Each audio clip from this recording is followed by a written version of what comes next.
अस्सलामुअलैकुम नाज़रीन, Sindh online TV में भलीकार आवां हां इमरान मलिक। शामिल कयूं था हिन वक्त जूं ख़बरूं।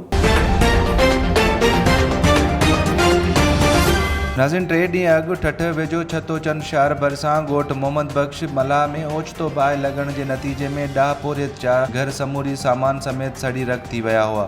सिंध ऑनलाइन टीवी जे ब्यूरो चीफ दरिया खान कुश्क मूजिब बाहि मुतासिर हुन वक़्त ताईं खुलियल आसमान हेठि बेयारो मददगार वेठल आहिनि, पर बाहि मुतासिरनि वटि अञा ताईं चूंडियल नुमाइंदनि, हुकूमती धुर जे अॻवाननि समेत ज़िले इंतिज़ामिया जो को बि अमलदार नाहे पहुतो।